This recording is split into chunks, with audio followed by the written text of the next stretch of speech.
Bapak dan Ibu rahimakumullah, hari ini tema yang kami di layar Al-Quran dan kondisi umat akhir zaman.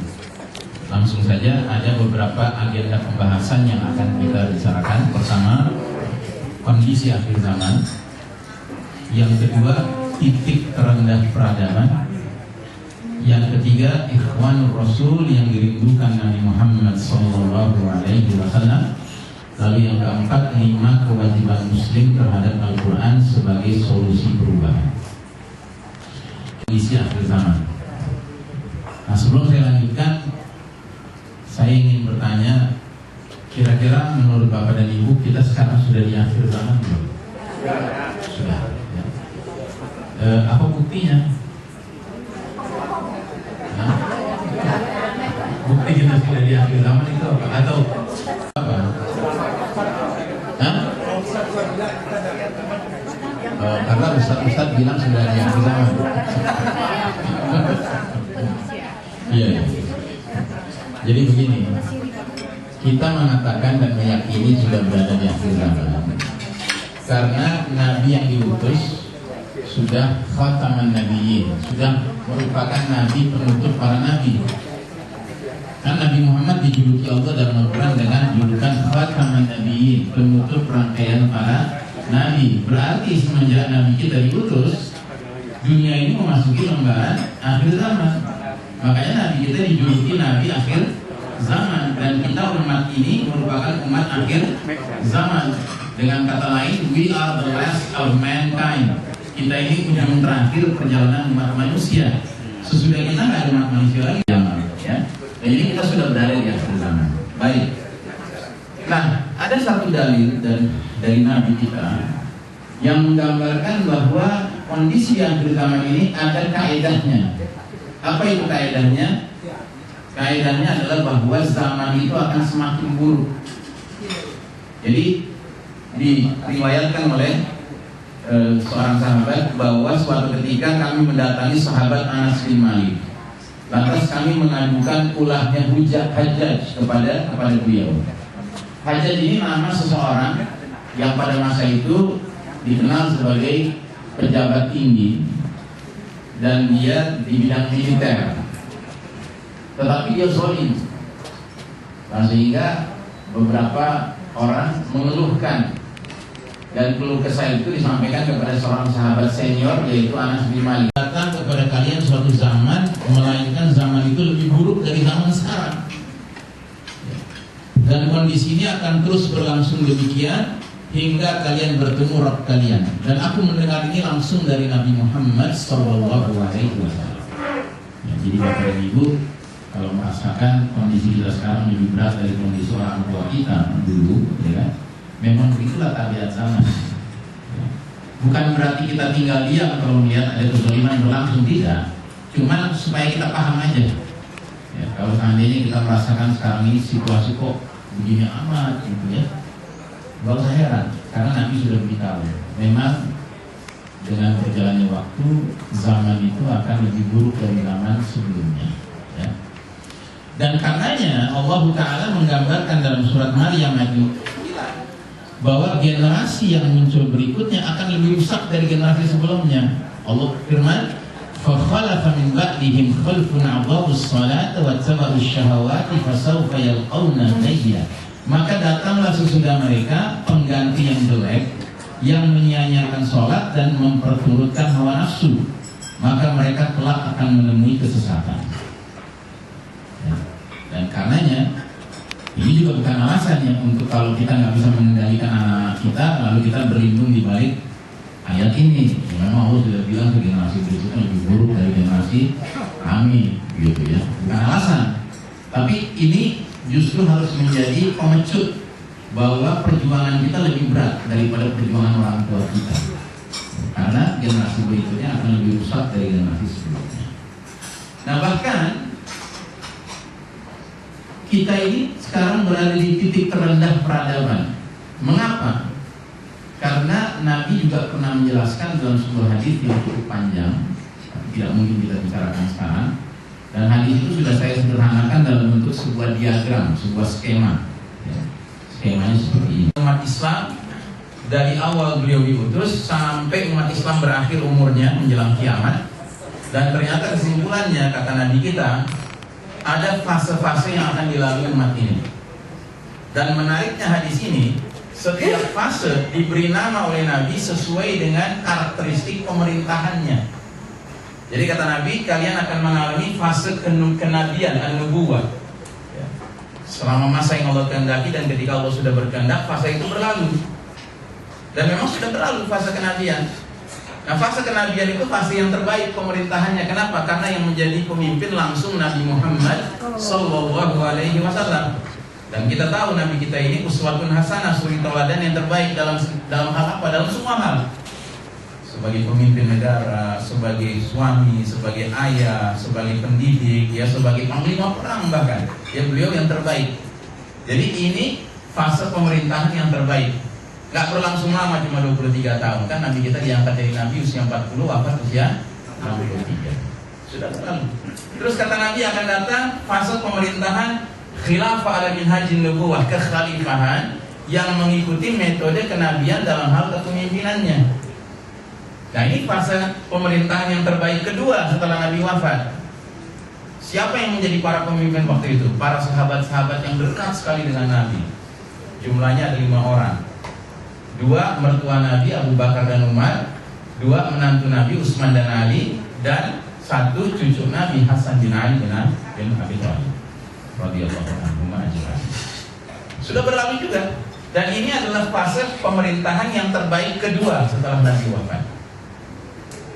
Makanya Nabi pernah mengatakan, alaikum bisunnati wa sunnatil khulafa ar-rasyidin al-mahdiyyin min ba'di 'addu 'alaihim bin nawajid. Hendaknya kalian ikuti sunnah-sunnahku dan sunnah para khalifah sesudahku yang mereka mendapat bimbingan dari Allah dan mendapat petunjuk dari Allah. Gigitlah sunnah-sunnah kami ini dengan geraham kalian, gigi geraham kalian. Jadi kalau kita bertanya pemerintahan seperti apa yang sepatutnya kita jadikan teladan, itu pemerintahan Nabi atau pemerintahan Abu Bakar atau Umar atau Utsman atau Ali atau Hasan. Itu yang terbaik. Itu jelas-jelas Nabi berikan garansi, ya, jaminan, ya, mau nirulah kami. 30 tahun. Jadi biasanya memang yang bagus-bagus itu nggak lama. Ya. Kalau yang bagus lama berarti ada pertanyaan besar itu. Jadi ya, di mana-mana kan begitu. Ya, orang yang paling cerdas biasanya cuma 1 di kelas. Nggak mungkin banyak. Nah, jadi saudara rahimahullah sudah berlalu. Terus kata Nabi, datanglah fase ketiga, pemerintahan mulkan na'adhan, raja-raja yang menggigit. Dan pemerintahan ini ternyata berlangsung lama sekali, dari tahun 40 Hijriah sampai tahun 1342 Hijriah. Masya Allah, 1302 tahun Hijriah dia berlangsung. Nah, fase raja-raja menggigit ini adalah fase yang masih juga banyak kebaikannya. Makanya Nabi pernah bilang di hadis yang lain, kalian akan diawali dengan kenabian yang mendatangkan rahmat dari Allah, lalu kekhalifahan yang mendatangkan rahmat dari Allah, lalu kerajaan-kerajaan yang mendatangkan rahmat dari Allah. Masya Allah. Makanya disebut era ini raja-raja menggigit. Menggigit apa? Menggigit Al-Quran dan Sunnah, ya. Cuma polanya sudah bukan pola khilafah. Polanya pola waris mewarisi, turun temurun. Raja kan kalau dia mimpin, dia sudah menunjuk putra mahkotanya siapa, kan begitu. Tapi masih banyak kebaikannya karena dia raja ini raja-raja Islam. Dan sejarah mencatat di fase yang lama ini 1302 tahun ini, kerajaan-kerajaan Islam silih berganti, jatuh bangun. Tapi jumlahnya banyak sekali, tapi yang terkenal 3. Kerajaan keluarga besar Bani Umayyah berpusat di Damaskus, kerajaan keluarga besar Bani Abbasiyah berpusat di Baghdad, dan kerajaan keluarga besar Utsmani Turki berpusat di Istanbul. Ya. Nah, setelah itu kata Nabi datang fase keempat. Nah, fase keempat itu fase yang kita jalani sekarang. Ya, fase keempat ini adalah fase kata Nabi pemerintahan mulkan jabriyah, para penguasa yang memaksakan kehendak mereka.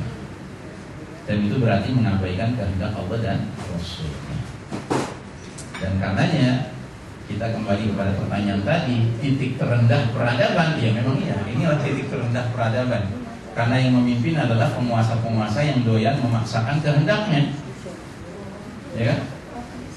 Nah, fase ini kata Nabi Juga sama dengan fase-fase sebelumnya akan berlangsung selama masa yang Allah kehendaki, dan ketika Allah sudah berkehendak berlalu fase keempat ini. Cuman masalahnya dia belum berlalu. Kita masih mengalami fase keempat ini. And this is the darkest chapter of the Islamic history. Dan ini fase paling kelam dalam sejarah umat Islam.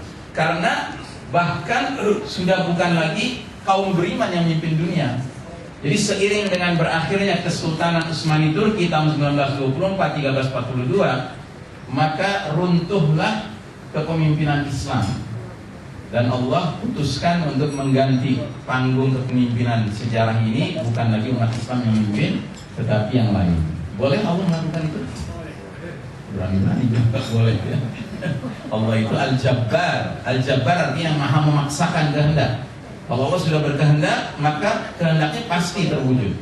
Karenanya era Mulkan Jabriyah ini adalah era di mana penguasa-penguasanya rata-rata ingin menyaingi Allah, karena ingin memaksakan kehendaknya. Padahal yang berhak memaksakan kehendak hanya Allah. Makanya disebut Mulkan Jabriyah. Seolah-olah mereka yang mengatakan Ana Al-Jabbar, akulah yang maha memaksa, kan gitu. Ya kan? Nggak bencana nasional, ya nggak bencana nasional, nggak usah mau mel kalian. Gitu. Nah, jadi jamaah sekalian rahimakumullah, fase keempat ini Allah bahkan memilih bangsa Barat menjadi pemimpin dunia, Amerika Eropa, yang tidak lain merupakan the Judeo-Christian Society, masyarakat Yahudi Nasrani, terutama Yahudi, mereka yang berada di belakang layar dari kepemimpinan dunia sekarang. Nah, saudara rahimakumullah, berarti di fase ini posisi kita sangat berbeda dengan posisi kita ribuan tahun sebelumnya.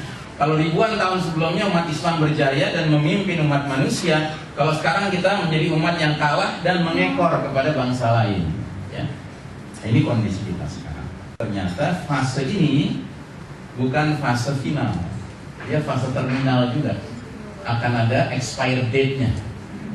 Dan kalau dia sudah tiba expired date-nya, Allah sudah berkehendak bahwa fase keempat harus berlalu, maka kita akan memasuki fase kelima, di mana kita akan menggeliat sebagai suatu umat menuju kejayaan dan kepemimpinan kita kembali, yang disebut dengan fase khilafah ala minhajin nubuwah, mirip seperti fase ini.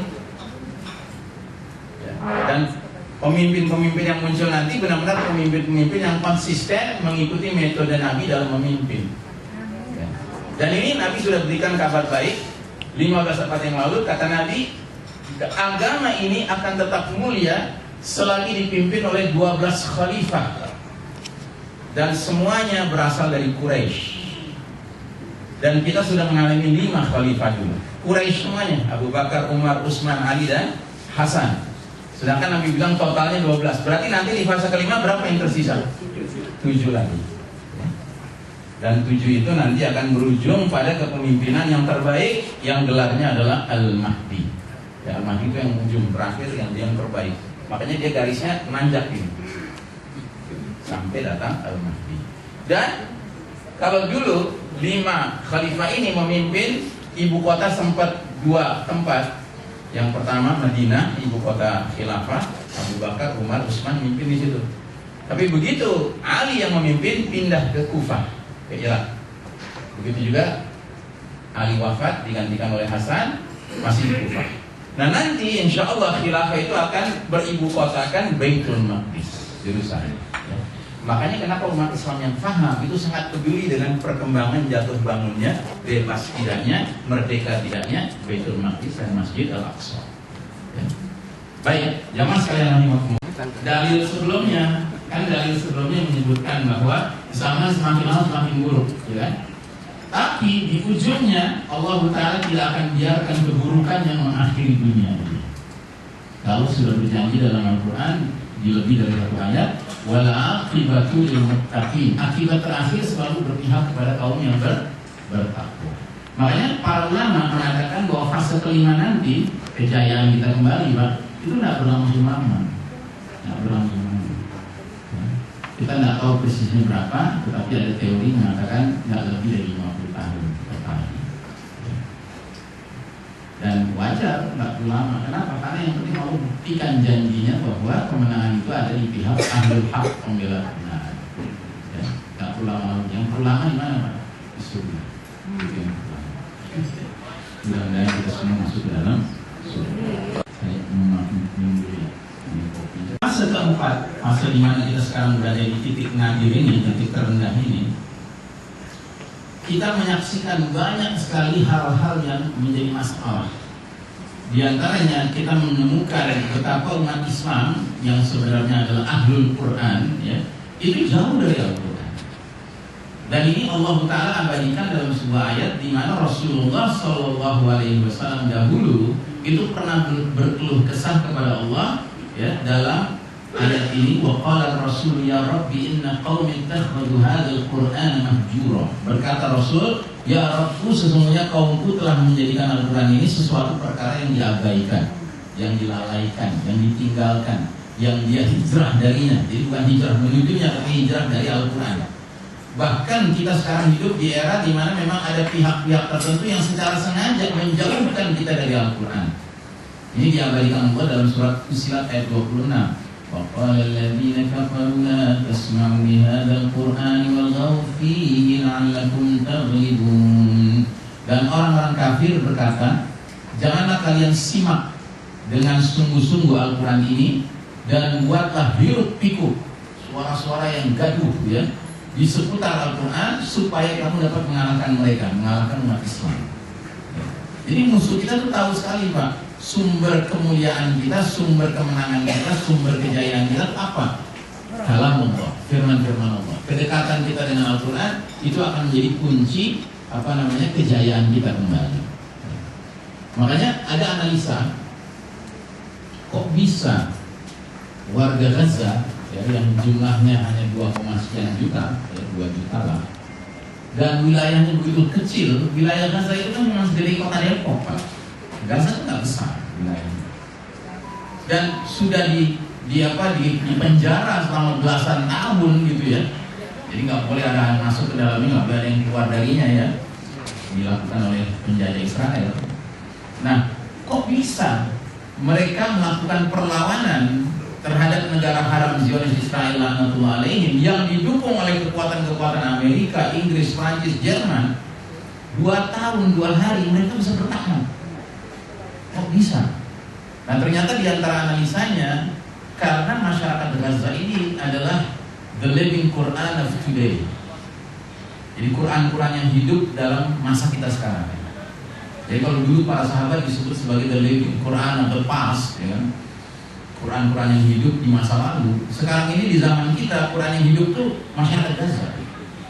Kenapa demikian? Karena masyarakat Gaza itu memang dengan Al-Quran itu akrab sekali, Pak. Akrab sekali mereka. Sebelum perang 2 tahun 2 hari kemarin ini, perang Badai Al-Aqsa ini, setiap musim panas, musim liburan, itu mesti ada yang namanya Daurah Al-Quran. Daurah Al-Quran itu pesantren kilat Al-Quran sebulan penuh, 30 hari. Dan mereka sudah punya metode daurah yang sedemikian canggih. Dalam 1 kali training itu, daurah itu melahirkan mereka-mereka yang lulus hafal 30 juz, Pak. Bayangkan, sehari 1 juz. Dan hal ini sedemikian mengagumkan sampai ma'had-ma'had tahfizul Quran di Indonesia, pondok-pondok hafal Quran di Indonesia itu tertarik ingin mengadakan hal yang serupa.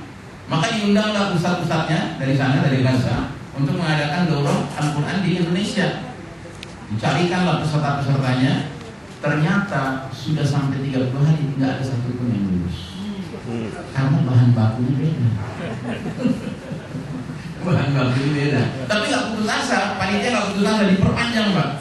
Akhirnya setelah ditambah jadi 2 kali lipat, jadi 2 bulan trainingnya, dorong baru ada yang lulus.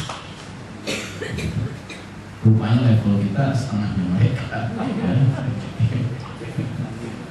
Nah, jadi jamaah sekalian rahimahullah, ini bukti kok kenapa warga Gaza bisa begitu resilient, ya, menghadapi genosida kezaliman Yahudi Zionis, ya. Rupanya karena mereka sudah menjadi jailul Quran, generasi Quran. Dan pengertian generasi Quran ini dalam pengertian seluruhnya, bukan dalam pengertian hanya kalangan yang rajin hafal Quran, tidak, semuanya rajin hafal Quran. Lansianya, laki perempuannya, ya, anak-anak kecilnya, anak-anak remaja itu semuanya doyan dengan Al-Quran, Pak. Bahkan mujahidinnya. Maka di kalangan mujahidin itu ada syarat, kalau ingin menjadi mujahid yang langsung ke front terdepan, syaratnya hafal 30 juz, Pak.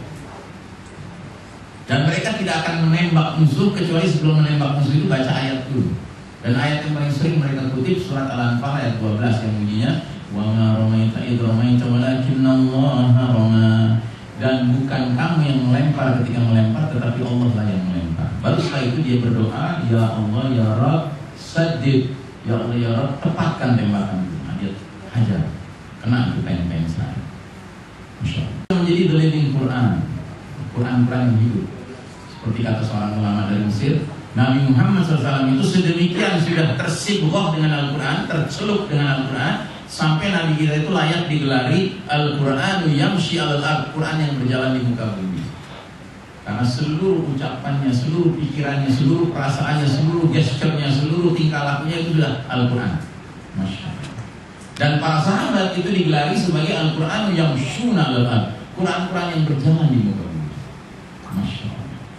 Kalau di negeri kita Quran baru ada di laci, baru ada di tas, tapi belum ada pada diri kita. Tapi mudah-mudahan sampai juga ke sana, insya Allah. Ya. Nah jadi Nabi kemudian memperingatkan bahwa di akhir zaman di mana fitnah itu merajalela, Al-Quran itu bahkan dijadikan nyanyian. Dulu para sahabat mendengar ini nggak kebayang apa maksudnya. Jadi dari Auf bin Malik dari Nabi Muhammad SAW, beliau bersabda, aku khawatir atas kalian 6 hal, 6 perkara. 1. Pemerintahan as-sufaha, pemerintahan orang-orang bodoh. 2. Penumpahan darah. 3. Jual beli hukum. 4. Memutus tali persaudaraan atau kekerabatan atau tali silaturahim. 5. Generasi yang menjadikan Al-Quran sebagai nyanyian, senandung. Ya. Lalu yang 6. Banyaknya polisi atau aparat pemerintah, yang berarti banyaknya kezaliman. Nah, jadi zaman sekalian rahimahullah, salah satu indikasi fitnah di akhir zaman itu adalah jika muncul satu generasi yang mensikapi Al-Quran sebagai nyanyian. Dan kita tahu di negeri kita ini bahkan ada yang terang-terangan di acara resmi tilawah Al-Quran dengan senandung Jawa misalnya begitu. Iya kan? Haji, kok bisa begitu? Ternyata ada hadisnya. Nabi sudah memberitahu. Dan kita yang dapat rezeki menyaksikan hadis ini menjadi kenyataan. Lalainya kita terhadap Al-Quran itu sebenarnya 11-12 dengan lalainya kita akan Allah Ta'ala. Karena Al-Quran ini kalam Allah, ucapan-ucapan Allah, firman-firman Allah. Maka orang yang mengabaikan firman Allah sama saja mengabaikan Allah Subhanahu Wa Ta'ala. Sedangkan Al-Quran memberitahu kita, kalau kita lupa akan Allah, maka akan ada konsekuensi. Apa itu? Lupa diri. Jadi kalau orang bertanya, kenapa orang bisa sampai lupa diri? Jawaban Al-Quran sederhana, karena orang itu biasa lupa Allah. Allah berfirman, "Wala takunu kalladzina nasullaha fa ansahum anfusahum ulaika humul fasiqun." Dan janganlah kalian seperti orang-orang yang lupa kepada Allah sehingga Allah menjadikan mereka lupa akan diri mereka sendiri. Mereka itulah orang-orang yang fasik. Jadi rumus dalam Al-Quran tentang orang bisa tampil lupa diri, ya, itu sebabnya karena dia lupa Allah. Makanya kita diperintahkan oleh Al-Quran untuk mengingat Allah dalam kondisi apapun. Ya, istilahnya uzkurullaha dzikran katsira. Ingatlah kepada Allah dengan ingat yang sebanyak-banyaknya. Apalagi hidup di era penuh fitnah seperti sekarang ini, Pak. Kita mengingat Allah itu tidak boleh sekedarnya, al-kadarnya, nggak cukup. Ya. Jadi kita perlu mengingat Allah dengan ingat yang sebanyak-banyaknya. Uzkurullaha dzikran katsira. Sebab ada kalangan manusia yang ingat kepada Allah tapi ingatnya tekor, tahu tekor ya? Kurang gitu. Nah, mereka ini digambarkan dalam Al-Quran sebagai kaum yang sangat hina, yaitu kaum munafikun. Kaum munafikun itu la yazkurunallaha illa qalila. Mereka tidak mengingat Allah kecuali sedikit. Ingat sih sama Allah, tapi ingatnya itu tekor, sedikit ingat Allah. Nah, kita kalau ingin aman, kita harus menjadi orang-orang yang ingat Allah tapi dengan jumlah yang sangat banyak. Makanya saya membayangkan salah satu maknanya adalah kalau kita sudah sadar kita hidup di era penuh fitnah seperti sekarang, jangan merasa puas sudah rajin sholat 5 waktu dan tepat waktu dan di masjid untuk laki-laki. Jangan. Kita harus menganggap itu baru standar itu. Jadi jangan biasakan bangun pagi dengan azan subuh, alhamdulillah nggak terlambat subuh. Enggak, mestinya begitu bangun dengan azan subuh, innalillahi sholat malam. Kenapa? Karena sholat malam itu sholat terbaik setelah sholat 5 waktu. Nabi bersabda, afdhalus sholat ba'dal maktubah sholatul lail. Sholat yang paling afdol, yang paling utama setelah sholat 5 waktu yang wajib adalah sholat malam. Nah, kita hidup di era penuh fitnah, kita perlu zikrullah yang jumlahnya itu memadai untuk bisa menghadapi, mengatasi berbagai fitnah yang kita hadapi, Pak. Tapi kalau kita menganggap cukup zikrullahnya yang standar-standar aja, ya kan, dikhawatirkan nggak mencukupi, ketekor gitu, Pak. Oke, baik. Nasu min qibalil masyriqi wa yaqra'una al-Qur'ana la yujawizu taraqiyahum. Akan keluar manusia dari arah timur dan membaca Al-Quran, namun Qurannya itu tidak melewati kerongkongan mereka. Apa maksudnya? Maksudnya Quran itu hanya sebatas suara saja, keluar dari kerongkongannya, tapi nggak lewat. Kalau dia lewat, dia akan masuk ke dadanya, masuk ke dalam dirinya. Nah, ini dia baca hanya sebatas di kerongkongannya saja. Nah, ini mereka ini sejujurnya, ya, mereka melesat keluar dari agama sebagaimana halnya anak panah yang melesat dari busurnya. Bayangkan, sampai digambarkan sebagai melesat dari agama, murtad maksudnya. Dan mereka tidak akan kembali kepada agama hingga anak panah kembali ke busurnya. Anak panah nggak mungkin bisa kembali ke busurnya. Ya. Baik, kita lanjut. Yang keempat, Ikhwanur Rasul yang dirindukan Nabi Muhammad Sallallahu Alaihi Wasallam. Ikhwan artinya apa? Saudara-saudara, ya. Jadi kalau saudara banyak itu ikhwan disebutnya. Tapi kalau saudara satu, akhi, ya kan? Akhi, ya akhi, hai saudaraku, kan gitu. Kalau ikhwan itu banyak saudara. Nah, jadi saudara-saudara Rasul yang dirindukan oleh Nabi Muhammad SAW. Jadi Nabi pernah mengeluarkan statement begini, Wuditu anni laqitu ikhwani. Jadi Nabi pernah bilang di hadapan para sahabatnya, aku ingin sekali berjumpa dengan ikhwanku, saudara-saudaraku. Para sahabat kaget, sehingga Anas bin Malik radhiyallahu anhu yang meriwayatkan hadis ini, dia mengatakan, begitu para sahabat mendengar statement Nabi ini, aku ingin sekali ketemu dengan para ikhwanku, saudara-saudaraku. Maka para sahabat langsung bertanya, alasta ikhwanukum, bukankah kami saudara-saudaramu, ikhwan engkau? Nabi jawab, la antum ashabi, bukan, kalian ini sahabat-sahabatku. Ya. Terus Nabi menjelaskan, walakin ikhwani alladzina amanu bi wa lam yarawni. Adapun saudara-saudaraku, ikhwanku, adalah mereka yang beriman kepadaku sekalipun tidak berjumpa dengan aku, tidak melihat aku. Masya Allah. Dan mereka ini akan hidup di suatu zaman yang kata Nabi, fa inna min waraikum ayyamas sabr. Sesungguhnya setelah kalian, generasi para sahabat ini, akan ada hari-hari yang menuntut kesabaran yang tinggi. Jadi, Nabi menggambarkan bahwa ikhwannya Rasul itu ada nanti di akhir zaman, di era fitnah, di mana menuntut kesabaran yang luar biasa. Terus ya'ti 'alan nasi zamanun as-sabiru fihim 'ala dinihi kal-qabidi 'alal jamal. Nabi juga bersabda, akan datang suatu zaman di mana orang yang bersabar, berpegang teguh pada agamanya, itu seperti orang yang sedang menggenggam bara api. Bara api perlu untuk masak, untuk menghangatkan badan, tapi bara api kalau dipegang kan panas, luka tangan kita. Nah, tapi orang-orang ini sedemikian merasa penting untuk berpegang teguh pada dirinya, dia nggak peduli tangannya luka, asalkan dia berpegang teguh, menggenggam, ya, din ini. Nah, fa inna min waraikum ayyamas sabr. Jadi sesungguhnya setelah kalian para sahabatku akan ada hari-hari yang menuntut kesabaran. As-sabru fihi mithlu qabdin 'alal jamri lil 'amili fihi mithlu ajri 50 rajulan. Di mana bersabar pada hari-hari itu seperti menggenggam bara api. Orang yang beramal di masa itu akan memperoleh pahala sama seperti 50 orang yang beramal seperti amalannya itu. Masya Allah. Jadi Nabi menggambarkan bahwa saudara-saudara yang dia rindukan itu adalah orang-orang yang hidup di era penuh fitnah, yang menuntut kesabaran, yang mana mereka karena sabarnya mereka tetap melakukan amal-amal yang baik, dan karena mereka hidup di zaman itu tapi tetap istiqomah mengerjakan amal-amal yang baik, maka nilai amalnya seperti nilai 50 orang yang mengerjakan. Terus di hadis yang lain, sahabat pun bertanya, ya Rasulullah, ajru khamsina minhum. Wahai Rasulullah, apakah sama dengan pahala 50 orang dari mereka atau dari kami?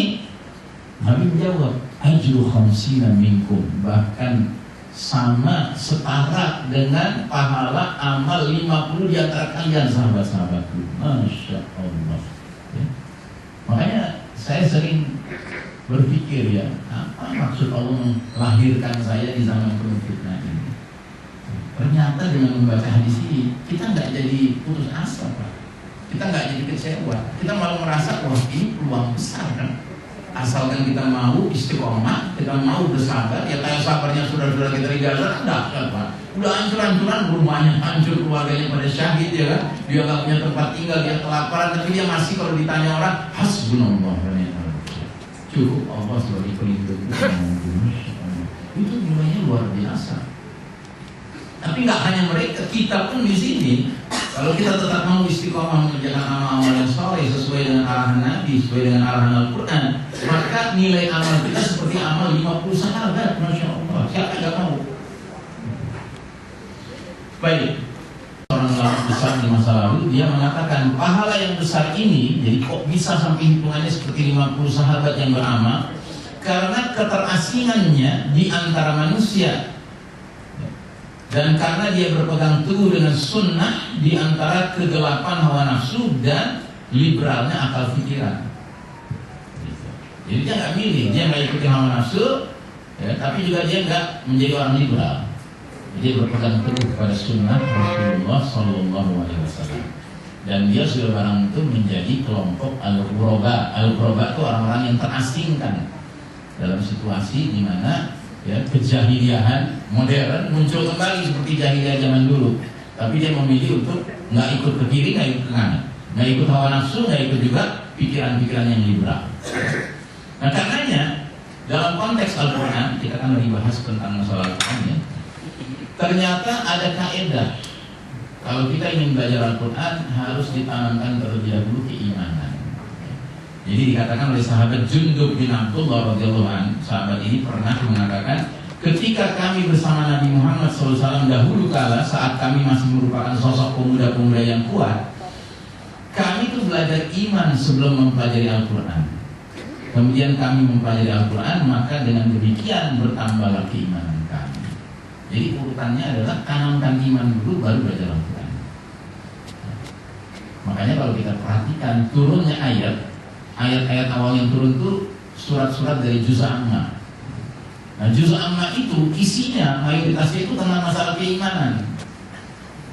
Ada salah seorang istri Nabi namanya Bunda Aisyah radhiyallahu anha sampai mengeluarkan pernyataan, seandainya awal-awal ayat yang turun dari Al-Quran itu larangan minum khamr, niscaya para sahabat akan teriak-teriak, oh kami gak akan tinggalkan khamr selama-lamanya. Kenapa? Karena khamr sudah jadi budaya. Seandainya awal mula ayat yang turun larangan berzina, tentu para sahabat akan teriak-teriak, oh kami tidak akan tinggalkan zina selama-lamanya, karena zina sudah jadi budaya. Akan tetapi surat-surat yang turun awal-awal itu adalah surat yang menggambarkan secara deskriptif, secara ilustratif dengan jelas surga dan neraka. Sehingga lama-kelamaan hati para sahabat itu sudah nyantol dengan akhirat, nyantol dengan Allah Ta'ala. Barulah turun daftar apa yang halal, apa yang haram. Jadi tidak mungkin kita mengajarkan orang agama ini tiba-tiba ini boleh, ini nggak boleh, ini harus, ini nggak boleh, nggak bisa. Harus ditanamkan fondasi iman dulu. Nah karenanya kembali kepada Al-Quran, ada 5 kewajiban Muslim terhadap Al-Quran sebagai solusi perubahan. Sebagian besar kita di masyarakat ini alhamdulillah sudah mulai akrab dengan Al-Quran, Pak. Cuma sayang, baru 2 kewajiban yang menjadi kepeduliannya. Apa itu? Memperbaiki tilawah yang disebut dengan program Tahsinul Tilawah. Dan sekarang bermunculan Pak, Ma'had Tahsinul Quran, pondok-pondok untuk memperbaiki bacaan Al-Quran. Dan kita sekarang mulai banyak mendengar alhamdulillah anak-anak muda tilawahnya itu Masya Allah Pak, bagus ya. Karena program tahsin ini berjalan. Yang kedua, program tahfidz, menghafalkan Al-Quran ini juga berjalan di masyarakat kita. Makanya bermunculan ma'had tahfidzul Quran, pondok-pondok menghafal Al-Quran. Makanya sekarang kita sering sholat di belakang imam-imam anak muda, tapi hafalannya tuh yang dia baca tuh nggak susah amat melulu gitu, nggak kayak kita. Cuman yang jadi pertanyaan, apa iya dengan tilawah dan hafalan Quran bisa merubah dunia? Ya nggak mungkin. Nggak mungkin para sahabat Nabi Muhammad SAW dulu merubah jahiliyah Arab menjadi Islam. Itu hanya mengandalkan bacaan yang bagus dan hafalan yang banyak. Enggak, Pak. Karena apa? Karena urusan kita dengan Al-Quran bukan hanya dua ini, ada 5 kewajiban kita terhadap Al-Quran. Apa itu? Yang pertama tilawah, betul. Ya. Dan ini ada anjurannya lewat Al-Quran surat Al-Ankabut ayat 45. Allah berfirman, "Utlu ma uhiya ilaika minal kitabi wa aqimus shalah." Bacalah, tilawahlah apa yang telah diwahyukan kepada kalian, yaitu kitab Al-Quran, dan dirikanlah sholat. Jadi tilawah itu suatu perkara yang memang dianjurkan. Kemudian menghafal juga ada arahannya. Ya, arahannya diantaranya dari Abdullah ibn Amr bin As radhiyallahu anhu, Nabi Muhammad SAW bersabda, dikatakan kepada ahli Quran nanti di akhirat, Iqra warqa, bacalah hafalanmu, dan naiklah. Dan tartilkanlah, bacalah dengan perlahan sebagaimana engkau mentartilkannya sewaktu di dunia, karena kedudukanmu di surga nanti berada pada akhir ayat yang kau baca. Jadi kalau hafalannya cuma kulhu, ya kulhu Allah. Terus saya naik lagi, baca lagi, nggak bisa naik ya, mentok segitu itu hafalannya. Gitu. Jadi kalau hafalannya banyak, gitu ya, terus naik ya, seiring dengan banyaknya hafalannya. Nah jadi tilawah itu ada anjurannya ada. Menghafal anjurannya ada. Nah tapi ada kewajiban ketiga yang bukan saja anjurannya ada, bahkan ancamannya ada. Namanya tadabbur, ya, tadabbur atau memahami Al-Quran. Kita tilawah sudah paham, kita menghafal sudah paham, tapi memahami isi Al-Quran ini kita belum jalankan. Sebagai besar kita ya. Padahal Allah Ta'ala berfirman di surat Shad ayat 29, Kitabun anzalnahu ilaika mubarakun liyadabbaru ayatihi wa liyatadakkaru ulul albab. Ini Al-Quran adalah sebuah kitab yang kami turunkan kepada engkau Muhammad sallallahu alaihi wasallam dengan penuh barakah supaya mereka memperhatikan, memahami ayat-ayatnya, tadabbur ayat-ayatnya, dan supaya orang-orang yang berakal sehat mengambil pelajaran. Ini anjurannya, Pak. Tapi jangan salah, tadabbur ini bahkan ada ancamannya kalau nggak dikerjakan. Tilawah nggak dikerjakan nggak ada ancamannya, Pak. Menghafal Al-Quran nggak dikerjakan nggak ada ancamannya, cuman rugi. Nggak tilawah rugi, nggak hafal rugi. Tapi kalau tadabbur bukan saja ada anjurannya, Pak, tapi ada ancamannya. Apa ancamannya?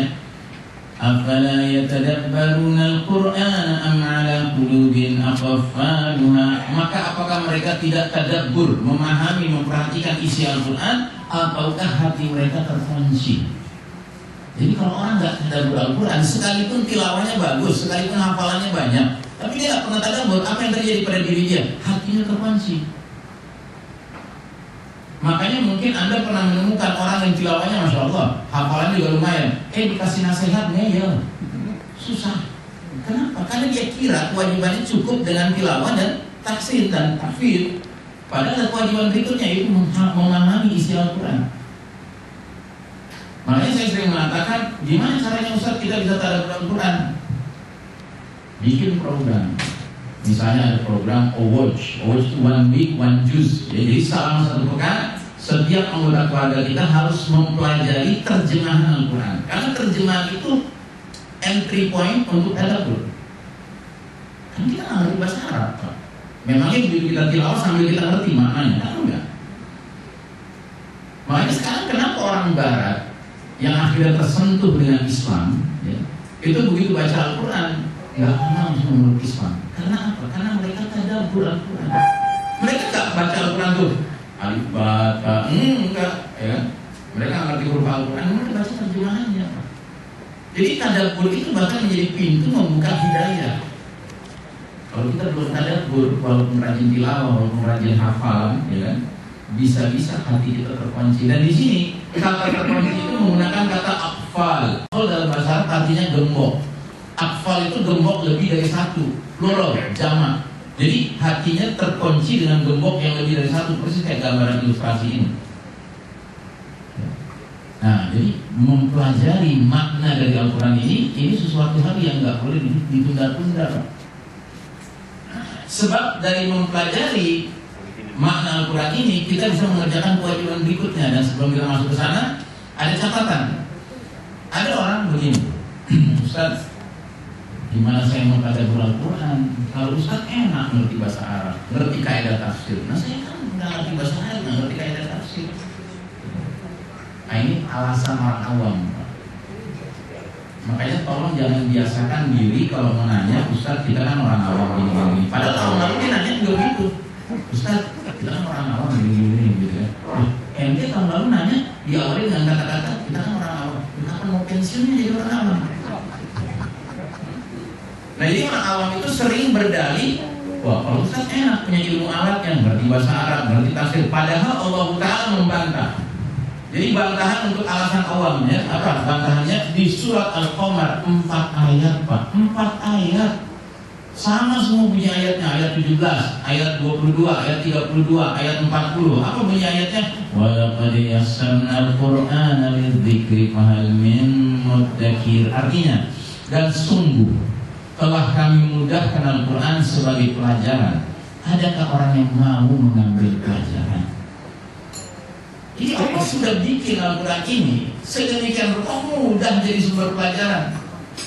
Tapi problemanya bukan problema sanggup tidak sanggup, tapi problema mau atau tidak mau. Makanya ada kaidah bahasa Arab yang terkenal menjadda wajada. Siapa yang punya kesungguhan dia bakal dapat. Oke, baik. Nah, jadi setelah tadi tilawah, kemudian tahfiz menghafal, kemudian tadabbur memperhatikan isinya atau memahami maknanya. Yang keempat, tadbir mengamalkan isi Al-Quran. Ya otomatis dong, orang kalau sudah paham isi Al-Quran dia bisa mengamalkan apa-apa yang sudah dia pahami. Makanya disebutkan di dalam hadis ini, kami jika belajar 10 ayat Al-Quran, kami para sahabat yang maksudnya dari Nabi SAW, kami tidak akan belajar 10 ayat berikutnya sampai kami tahu isinya, maknanya, kemudian ditanyakan maksudnya mengamalkannya. Iya. Setelah paham, setelah mengamalkan, baru kita ke 10 ayat berikutnya. Masya Allah. Jadi benar-benar mereka tersibuk oleh Al-Quran, tercelup oleh Al-Quran. Nah yang terakhir, yang kelima, tabligh ya. Makanya ada perintah fasda' bima tu'maru wa a'rid 'anil musyrikin. Maka sampaikanlah oleh kalian secara terang-terangan segala apa yang diperintahkan kepada kalian dalam Al-Quran dan berpalinglah dari orang-orang yang musyrik. Jadi otomatis kalau orang sudah paham, dia mengamalkan, maka begitu dia sedang dalam proses itu otomatis kelakuan dia menjadi sarana dakwah. Nah, jadi Ummul Mukminin Bunda Aisyah radhiyallahu anha pernah ditanya seseorang. Ya, pertanyaannya begini. Bagaimanakah akhlak Nabi Muhammad Rasulullah sallallahu alaihi wasallam? Maka ditanya begitu, Bunda Aisyah bukannya menjawab, malah balik bertanya, alasta taqra'ul Qur'an? Apakah enggak baca Al-Quran? Ya. Terus beliau berkata, fa inna khuluqa Rasulillah sallallahu alaihi wasallam kana Al-Quran. Sesungguhnya akhlak Rasulullah SAW itu adalah Al-Quran. Masya Allah. Jadi akhlak Nabi, Al-Quran itu klop, gitu. Nyatu gitu. Anda mau tahu bagaimana akhlak Rasul, baca Al-Quran. Anda mau tahu isi Al-Quran, lihat akhlak Rasul. Jadi Rasul itu ibaratnya sudah jadi duta Al-Quran. Semua ucapannya, pikirannya, perasaannya, gesturnya, kelakuannya, tingkah lakunya, itu semuanya sudah Quran. Masya Allah. Ya, Muslim memenuhi hak Al-Quran secara lengkap. Tidak hanya dia belajar tilawahnya, belajar menghafalnya, tetapi dia tadabbur. Dan setelah tadabbur dia amalkan. Setelah dia amalkan, dia dakwahkan. Maka otomatis dia juga akan menjadi the living Quran. Quran yang hidup. Ya. Nah, sebagai penutup, maka kita lihat bagaimana Gaza hubungannya dengan Al-Quran. Di tengah gempuran Israel, warga Gaza tetap memegang erat mushaf dan hafalan Al-Quran.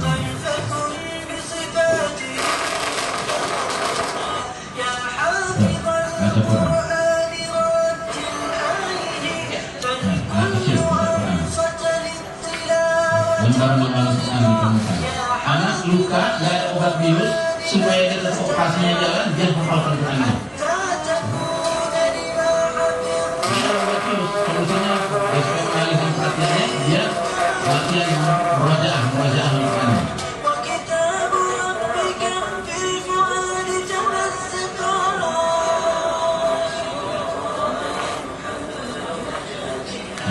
Perempuan baca Quran, mengarang Quran kan.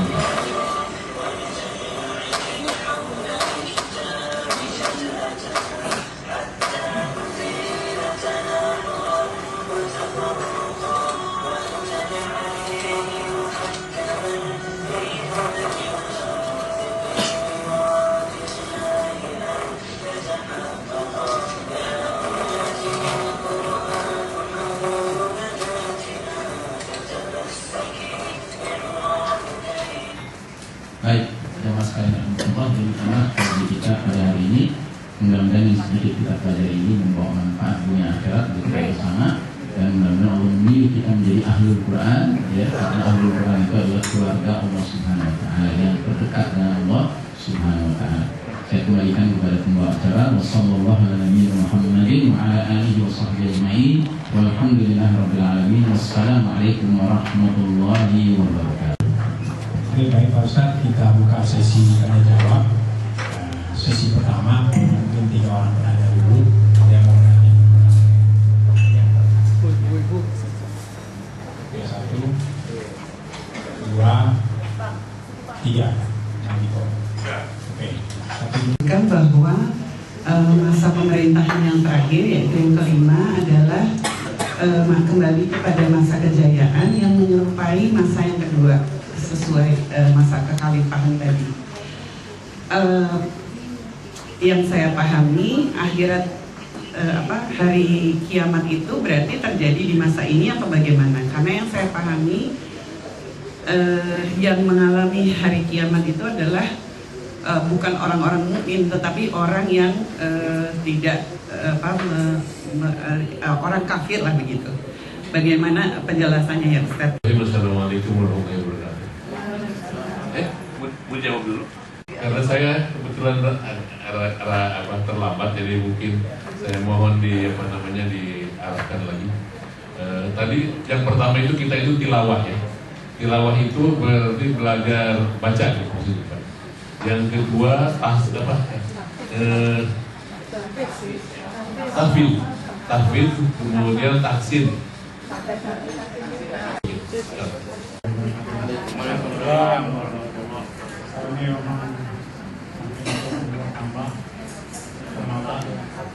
Ini memang belajar Quran ya, mencoba juga mendengarkan dari murotal Quran yang ada terjemahannya, ayat per ayat, surat kedengaran. Kalau tidak salah, jadi ketiduran. Mungkin setan datang. Jadi kalau boleh yang ini diprintkan kita boleh dapat kopinya kan? Oh iya. Maksud saya supaya saya lebih sadar lagi.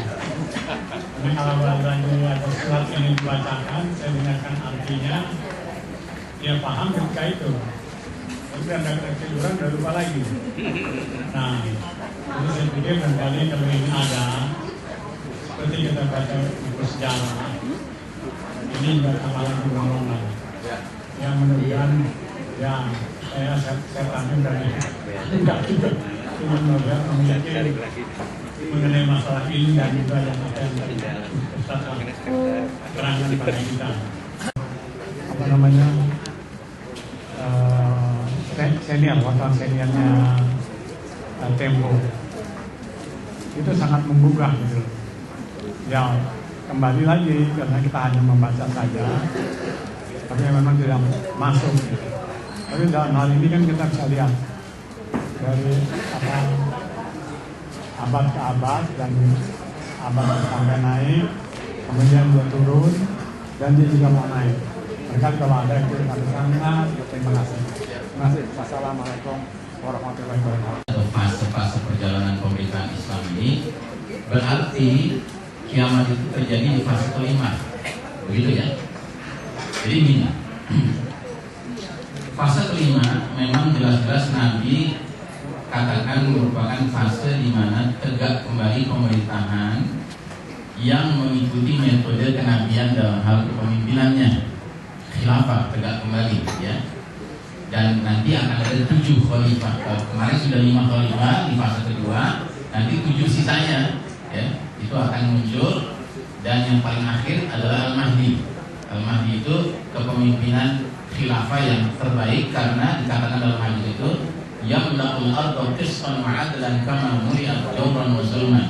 Al-Mahdi akan penuhi bumi secara merata dengan keadilan setelah bumi tadinya dipenuhi secara merata dengan kezaliman. Jadi Masya Allah, situasi di zaman kekhalifahan Khalifah yang ke-7 Al-Mahdi itu yang ke-12 tentunya kalau dari total ya, tapi yang ke-7 di masa kelima nanti itu akan menjadi kekhalifahan yang benar-benar ya, menyeluruh ya, dan luar biasa. Tapi jangan salah, sesudah Al-Mahdi masih ada pemimpin satu lagi, cuman bukan khalifah. Siapa pemimpin satu lagi? Isa alaihissalam. Karena Isa alaihissalam itu turun pada masa Al-Mahdi akan berperang memimpin kaum muslimin, berperang lawan Dajjal. Dan Dajjal itu memimpin 70.000 pasukan Yahudi. Nah dalam perang itu, sebelum terjadi perangnya, Isa alaihissalam Allah izinkan turun dan bergabung dengan pasukan ini. Bergabungnya di mana? Di saat akan sholat subuh. Itu hadisnya jelas, clear ya, hadisnya itu sahih. Jadi dikatakan bahwa Isa alaihissalam akan turun di Manaratul Baydha, di menara berwarna putih, Syarqi Dimashq, di sebelah timur kota Damaskus, yang mana di timur Damaskus itu hari ini ada masjid terkenal namanya Masjid Umawi. Memang di situ ada menara putihnya. Bahkan yang menariknya, orang-orang Kristen Suriah menyebut menara putih itu dengan sebutan the minaret of Jesus, menara tempat turunnya Yesus. Jadi antara kita dengan mereka kaum Nasrani itu sepakat. Isa alaihissalam kata kita, Yesus Kristus kata mereka, turunnya di situ. Dan begitu turun Isa alaihissalam ya, itu di masjid itu sedang siap-siap mau sholat subuh. Pemimpin sholatnya Al-Mahdi ya. Tetapi begitu lihat Isa alaihissalam turun, Al-Mahdi langsung mempersilahkan, ya Isa, ya Roh Allah, silakan kau pimpin sholat ini. Karena komat sudah dikumandangkan. Tapi jawab oleh Isa alaihissalam, demi Allah, inilah kelebihan umat Muhammad dari umat lainnya. Sebagian kalian telah ditentukan menjadi pemimpin bagi sebagian lainnya. Ya dorong Al-Mahdi untuk memimpin sholat, Isa alaihissalam makmum di belakang Al-Mahdi, yang sekaligus menjadi isyarat beliau turun di akhir zaman bukan membawa ajaran baru, apalagi membenarkan agama Nasrani yang sudah jauh menyimpang dari ajaran tauhid, tetapi dia menjadi pengikut Nabi Muhammad SAW. Begitu selesai sholat subuh, Isa alaihissalam perintahkan Al-Mahdi buka pintu gerbang masjid. Begitu dibuka, ternyata masjid sudah dikepung sama 70.000 pasukan Yahudi yang dipimpin oleh Dajjal. Dan begitu Dajjal menyaksikan di dalam barisan Al-Mahdi ada Isa alaihissalam, dalam hadisnya pun dikatakan Dajjal langsung berubah laksana garam disiram air. Kalau garam disiram air jadi apa Pak? Mencair, meleleh ya. Kalau kata anak Betawi jadi ngemper. Dajjal jadi ketakutan karena dia tahu ini satu-satunya manusia yang diizinkan Allah untuk membunuh dirinya. Maka dia ngacir, dia lari dari medan perang, dikejar sama Isa alaihissalam sampai kemana? Sampai ke kota Lut. Lut ini kota di Palestina antara Tel Aviv dan Yerusalem. Nah, begitu akan masuk kota Lut, si Dajjal ini, Isa alaihissalam sudah mendekat dan dia menggunakan tombaknya untuk melemparnya dan membunuh Dajjal. Dan mati terbunuh oleh Dajjal di Babul Lut, di pintu masuk kota Lut itu. Begitu bunyi hadisnya secara kronologis begitu. Nah, jadi setelah Dajjal dibunuh oleh Isa alaihissalam, maka Al-Mahdi memimpin kekhalifahan. Isa alaihissalam sudah bersamanya, tetapi begitu Al-Mahdi selesai tugasnya, maka Isa alaihissalam yang melanjutkan sisa perjalanan kepemimpinan dunia ini ya. Bahkan di dalam hadis-hadis dikatakan ketika Isa alaihissalam memimpin, dialah yang nanti ya setelah membunuh Dajjal, dialah yang akan mengajak kaum beriman untuk mengungsi dari kejaran Ya'juj wa Ma'juj. Dan Ya'juj wa Ma'juj ini akan hancur dibasmi Allah lewat doanya Isa alaihissalam yang diaminkan oleh kaum beriman. Nah, setelah Isa alaihissalam berdoa dan Ya'juj wa Ma'juj selesai, habis ya semuanya, maka dunia ini akan istirahat. Istilah hadisnya begitu, istirahat dunia ini. Dunia menjadi tenang, ya, sedemikian tenang dan damainya sampai-sampai ya tanaman yang muncul itu suburnya luar biasa. Ya, tanah itu suburnya luar biasa. Satu buah delima bisa mengenyangkan 40 orang. Berarti delima itu super Bangkok. Kira-kira begitu. Dan singa akan menggembala sekumpulan sapi tanpa sapi-sapi itu khawatir diterkam oleh singa, karena singanya sudah jinak. Sekumpulan domba akan digembala oleh seekor serigala tanpa khawatir diterkam oleh serigala, karena serigalanya sudah jinak. Anak bayi, anak kecil akan main-main dengan ular dan masukkan tangannya ke dalam mulut ular tanpa khawatir kena bisanya, karena ular sudah tidak berbisa. Demikian damainya. Nah, kemudian pelan-pelan Allah wafatkan para ulama. Ya, pelan-pelan orang-orang yang mengerti agama mulai dihilangkan. Sampai pada suatu hari orang mau buka Al-Quran, ternyata malam harinya Allah sudah cabut huruf-huruf Al-Quran dari mushaf-mushaf. Nah, itu jalan ceritanya. Nah, kemudian mulai muncul lagi orang-orang yang murtad, bahkan syirik, ya kan? Bahkan menyembah batu, menyembah berhala, ya kan? Nah, disitulah kemudian Allah perintahkan angin lembut berhembus mencabut nyawa setiap orang yang beriman, hatta yang imannya tinggal seberat biji zarah, seberat biji sawi. Dan tersisa Allah yang masih hidup siapa? Syirarin nas, manusia yang paling buruk. Siapa manusia yang paling buruk? Manusia kafir 24 karat. Nah, iya dong. Karena orang yang beriman yang cuma seberat biji sawi aja diwafatkan oleh angin itu. Karena Allah sayang sama orang beriman, Allah gak akan izinkan orang beriman mengalami dahsyatnya peristiwa kiamat. Yang akan mengalami hanya orang-orang syirarin nas, orang-orang yang paling buruk, orang-orang kafir 24 karat. Dan mereka akan berbuat hubungan sebadan laki perempuan di jalan-jalan. Ini sekarang terang-terangan melakukan kemaksiatan. Begitu Bu. Ya, tapi yang penting Allah sudah memenangkan Islam sebelum berakhirnya dunia. Jadi gitu jelasannya. Bapak di belakang sekedar menegaskan lagi ya Pak. Ulangi lagi Pak, ada 5 Pak kewajiban muslim terhadap Al-Quran. Pertama, tilawah, membacanya. Dan tilawah ini berarti termasuk ikut program tahsin, memperbaiki bacaannya. Yang matnya, panjang pendeknya, makhrij dan hurufnya, ya hafal huruf-hurufnya secara baik dan benar, ya, dan seterusnya. Kaidah-kaidah tahsin lah ya. Yang kedua, tahfiz, menghafalkan Al-Quran. Ya. Yang ketiga, tadabbur, memahami makna Al-Quran. Berinteraksi lewat pemahaman. Yang keempat, tatbir, mengamalkan Al-Quran. Dan baru yang kelima, dakwah atau tabligh, atau menyampaikan, menyebarluaskan nilai-nilai Al-Quran di tengah masyarakat, ya. Dan itu adalah yang sebaik-baiknya cara menyebarluaskan nilai Al-Quran, yaitu dengan dia sendiri sudah memahami dan dia mengamalkan isi Al-Quran. Masya Allah. Begitu ya Pak? Oke. Yang ketiga, Bapak tadi curhatnya banyak sekali. Jadi begini Pak, ini sengaja ilustrasi yang kita pilih untuk masalah Al-Quran ini. Salah satunya adalah gambar ini. Subhanallah, ada nenek usia 100 tahun hafal Al-Quran. Konon kabarnya ini wanita ini, ibu-ibu ini, nenek ini orang Malaysia konon kabarnya. Jadi dia sampai ada videonya dia sedang store hafalan gitu. Memang bacaannya sudah tidak, hafalnya sudah tidak sempurna lagi kan, indinya udah nggak ada semua. Gitu.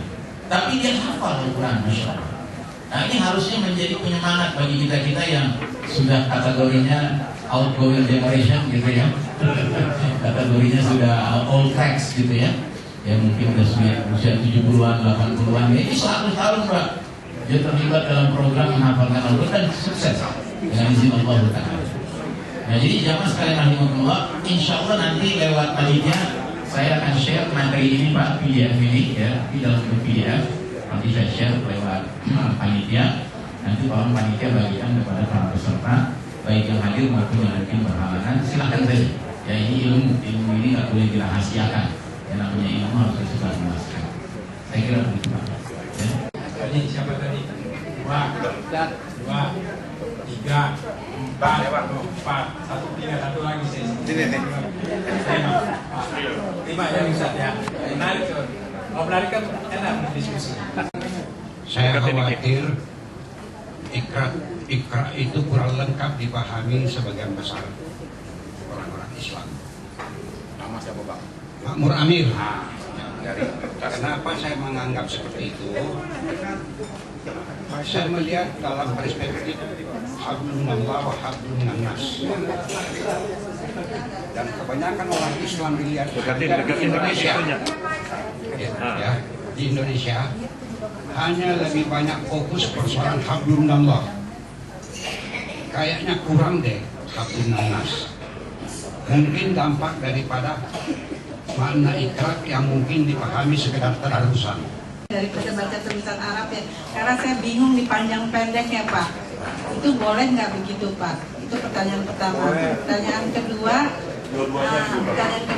saya juga ingin bertanya sehubungan banyaknya penawaran umroh haji itu dengan berhutang atau dengan kredit itu diperbolehkan bukan Pak? Atau tidak? Karena kan setahu saya kalau kita berangkat haji atau umroh itu udah harus bersih dari segala hak dan dari segala kewajiban termasuk kewajiban berhutang.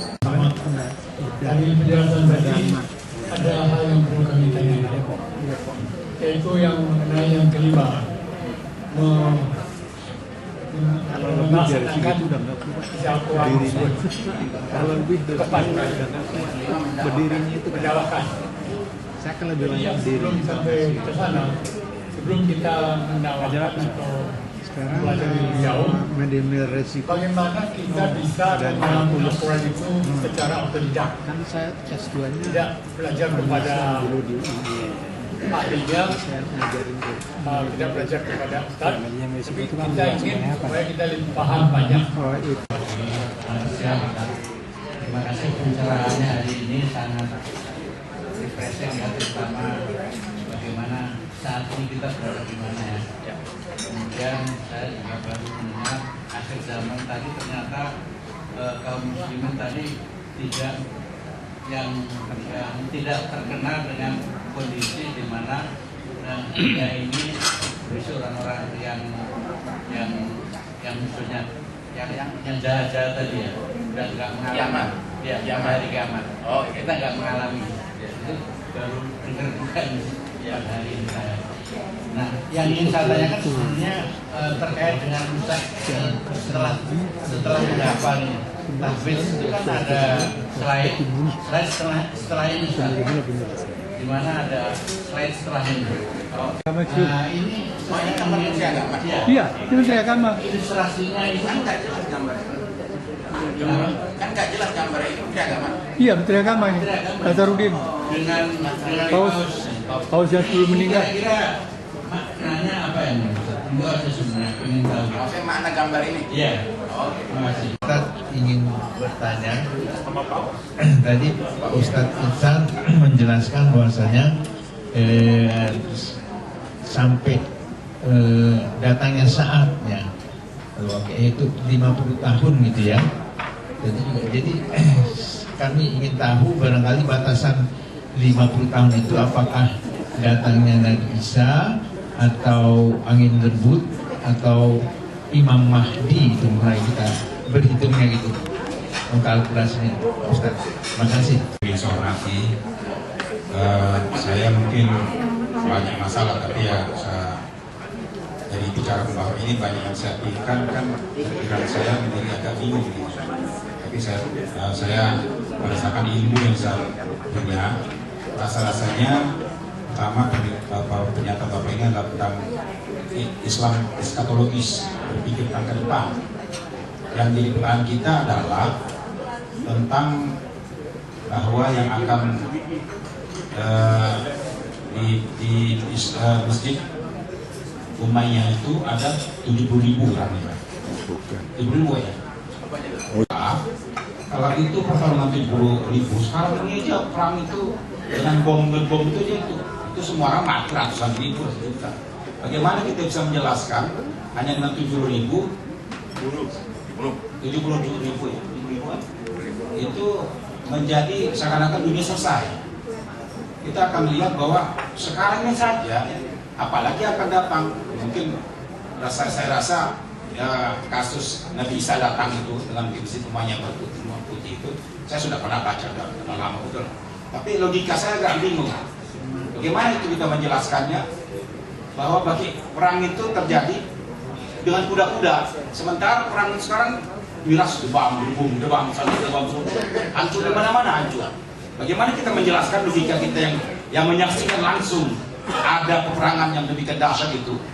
Tidak lagi orang tapi miskin dan miskin dengan 7.000 orang. Itu satu. Yang kedua adalah bagaimana kita menyatakan bahwa Khulafaur Rasyidin itu ada 6, ya, 5. Sudah lalu ya. Sudah lalu. Padahal kita lihat cuma 4. Bagaimana kita? Kalau kita nyatakan bahwa Hasan Husain itu adalah ada Khalifah Rasyidin, bukan Hasan Hussein, Hasan saja. Padahal pemerintahan itu Husain tidak masuk ya. Dia dari mana dia bisa jadi khalifah? Karena dia mati diracun oleh umatnya. Jadi agak lebih kasar agak bertanya-tanya. Lalu kemudian kita juga menyaksikan bahwa kehidupan ini tidak berjalan satu lurus saja, Pak. Ini macam-macam kita begitu. Jangankan seluruh dunia, di Indonesia ini saja kita menghadapi Islam itu demikian aneh-anehnya macam-macam. Mungkin Pak Isan tahu ya. Saya ini adalah mahasiswa Imagedi dari UI. Kita belajar semua itu, Pak. Jadi mungkin kita perlu membuka kelas-kelas khusus untuk membahas ini, mendiskusikan ini sehingga kita tidak bingung bagaimana sih sesungguhnya terjadi dalam kehidupan kita, berbangsa dan bernegara dan beragama Islam. Itu saja, Pak. Terima kasih. Jadi mohon penjelasan ya Ustadz, mengapa Zionis begitu keji kepada umat Muslim? Karena dalam pemahaman saya fitrah manusia itu lahir kan bersih, suci, penuh kasih sayang. Apakah sebenarnya alasan utama mereka begitu gitu Ustaz? Apakah salah satu alasannya mereka ingin mengambil wilayah Aqsa itu karena mereka menyangka bahwa kawasan tersebut dulu adalah bekas kerajaan Sulaiman? Begitu gandrung mereka kepada kejayaan Sulaiman. Bila memang demikian, kenapa tidak cari kawasan lain saja membangun lebih hebat daripada kerajaan Sulaiman di masa lalu? Kepada pertanyaan pertama dari Pak Subari, Amir, Masya Allah. Pak Amir itu benar sekali bahwa ada sebagian saudara-saudara kita kaum muslimin yang fokusnya tidak berimbang antara hablum minallah dengan hablum minannas. Jadi fokusnya hanya hablum minallah, tapi hablum minannasnya lemah. Itu setuju saya. Dan ini tidak boleh kita menjadi seperti itu, karena jelas-jelas Islam ini adalah ajaran yang lengkap. Dia bukan ajaran hubungan antara hamba dengan Allah saja, tapi juga hubungan hamba dengan sesama hamba, kan? Jadi garisnya bukan hanya vertikal, tapi juga horizontal, kan? Dan itu benar ketika Pak Amir mengingatkan kita, Allah menurunkan Al-Quran sebagai hudal linnas, petunjuk bagi segenap manusia, bukan hanya hudal lil muttaqin, petunjuk bagi kaum yang bertakwa saja, tidak. Dan kesadaran kita akan hal ini, inilah yang seharusnya mendorong kita untuk menjadi duta-duta Al-Quran, supaya sebanyak-banyak manusia mau menerima Al-Quran sebagai petunjuk sekalipun dia nggak masuk Islam. Karena itu yang telah dicontohkan oleh para pendahulu kita. Ya, jadi jangan salah ya ketika saya membahas fase demi fase perjalanan umat Islam yang 5 ini.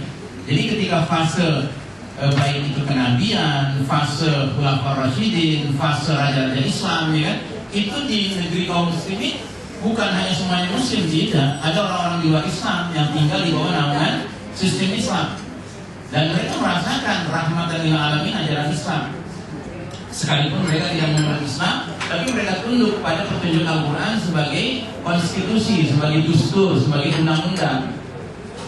Makanya ada sebagian orang, terutama saudara-saudara kita di Gaza, para pejuangnya itu Mereka punya slogan, ya slogan mereka ada 5 Pak. Allahu ghayatuna, Allah tujuan hidup kami. Ar-Rasul qudwatuna, Rasulullah SAW adalah panglima kami. Ya wal Quran dusturuna, Al-Quran konstitusi kami. Wal jihad sabiluna, jihad jalan hidup kami. Wal mautu fi sabilillah asma amanina, mati di jalan Allah adalah cita-cita tertinggi kami. Masya Allah. Ya, jadi mereka mengingatkan kita, Quran ini bukan hanya petunjuk bagi kaum bertakwa, tapi ia petunjuk bagi segenap manusia. Ya. Jazakallahu khair, Pak Amir ya. Oke. Dengan transliterasinya, kan tulisan Latin itu kan biasanya istilahkan dengan transliterasi. Ya. Kalau boleh, jelas boleh, nggak terlarang.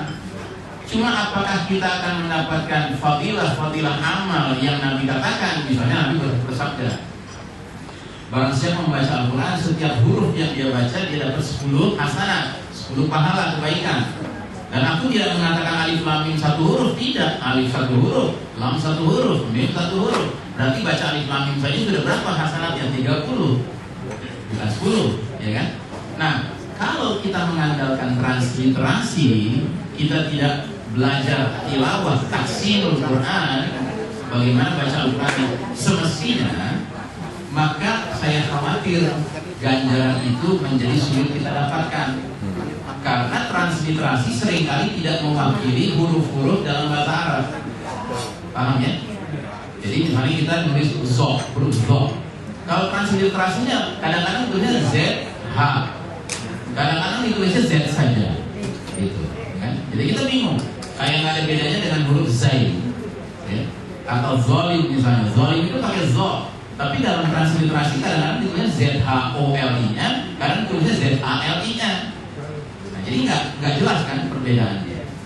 Nah, jadi artinya kalau terlarang ya tidak terlarang baca pakai transliterasi.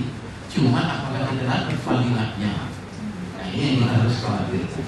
Ya, jadi artinya saya bukan ingin menghitam putihkan boleh tidaknya ya, tetapi yang saya ingin tegaskan adalah mari kita penuhi hak Al-Quran dengan kita tilawahnya secara baik dan benar, bukan sekedar baik tapi baik dan benar. Ya, baik. Ya tentunya ini tidak dibenarkan. Kenapa? Karena orang pergi haji itu ibaratnya, apalagi kita negerinya jauh ya Pak, dari Mekah dan Madinah, ya. Kita ini ibaratnya berangkat itu sudah pamitan. Bagaimana pamitan pada punya hutang? Sudah jelas punya hutang. Dan jangan salah ya, hutang ini termasuk perkara yang sedemikian beratnya sampai Nabi sudah mau menyolatkan seorang sahabat yang jenazahnya sudah terbujur di depan dia. Terus Nabi bertanya, apa dia punya hutang? Punya. Akhirnya Nabi nggak jadi menyolatkan. Bisa gitu.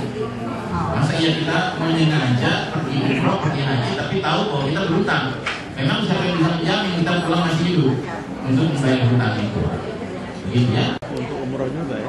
Bagaimana kita bisa paham Al-Quran secara otodidak, bukan dengan bimbingan seorang ustaz. Nah, di sini saya ingin mengatakan bahwa kita tadabbur Al-Quran itu Pak, itu sebagai entry point, ya, sebagai pintu masuk awal. Tapi kalau kita bicara tentang kedalaman tadabbur, kedalaman memahami Al-Quran, mau tidak mau kita pada akhirnya harus duduk bersama yang membimbing. Tapi sebagai upaya awal untuk kita bisa menangkap esensi Al-Quran itu, nggak disalahkan seseorang itu atau tidak. Dan ini banyak buktinya.